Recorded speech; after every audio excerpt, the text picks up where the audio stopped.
Page 7, It's My Party. Another one in 4/4 time. Now they're saying the right hand is in middle C position. Actually, technically it's just C position because the bottom note's in C. It's not middle C position unless the left hand has also got the thumb on middle C. And what they're saying is the left hand, they want the fifth finger on the E here. So really it's an E position, so you're here. You're next to each other. It's a little more comfortable than middle C position. That's where you're starting. See, you have to be careful. You don't use finger numbers to read the music. That's dangerous. The finger numbers are there just to help you on fingering, how to finger it. It's up to you to know the names of the notes and know where your fingers are on the keyboard. That's important.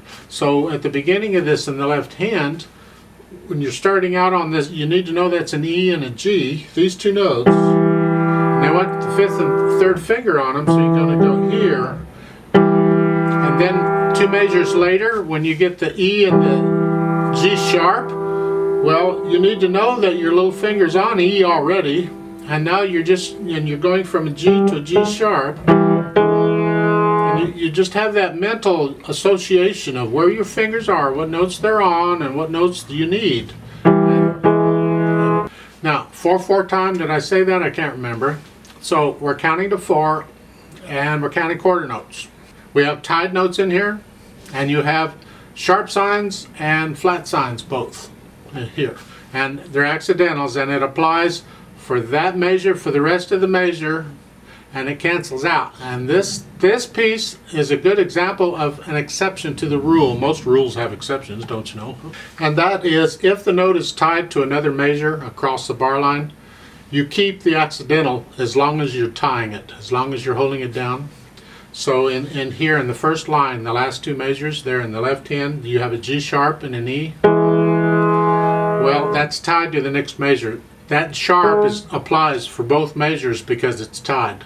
So you're holding it down. You don't change the note at the bar line because of the bar line. Hang on to that. So that acts.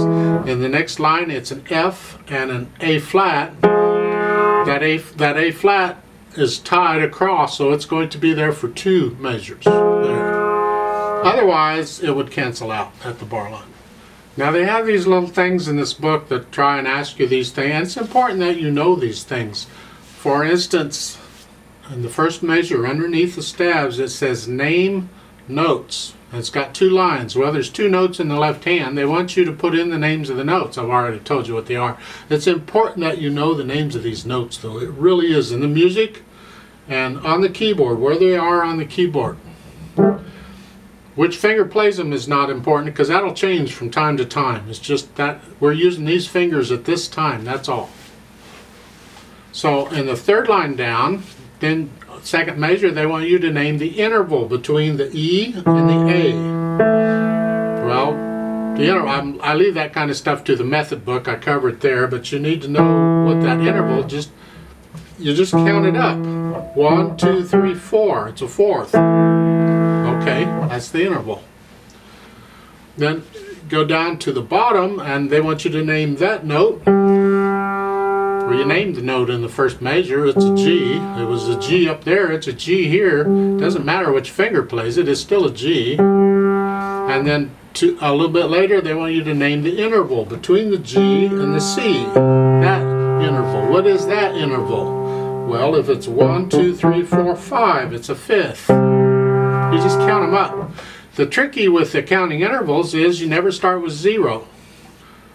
The note you're on is 1. 1, 2, 3, 4, 5. See, the tendency is to go 1, 2, 3, 4. That's not music. Don't do that. Start with the note you're on is 1. 1, 2, 3, 4, 5.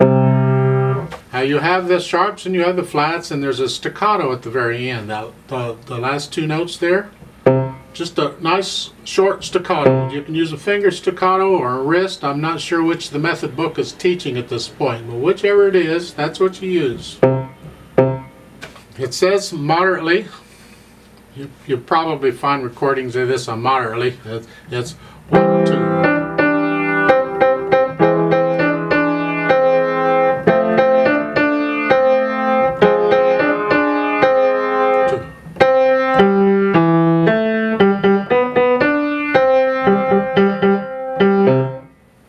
So you find recordings of it, and you can get an idea how fast it is. Depends on the mood you're in, and how much wine you've had, etc., whatever.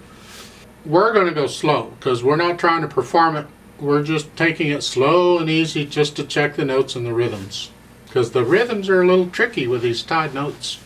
So go ahead and put your hands where they go, wherever that is. And we'll give us 4 counts. Let's play it together. As far as the MF goes, you can do the MF part. I'm just playing the notes here. 1, 2, ready, go. 1, 2, 3, 4, tie. 2, 3, 4. 1, 2, 3, 4, tie. 2, 3, 4. Tie, 2, 3, 4. 1, 2, 3, 4. Tie, 2, 3, 4. 1, 2.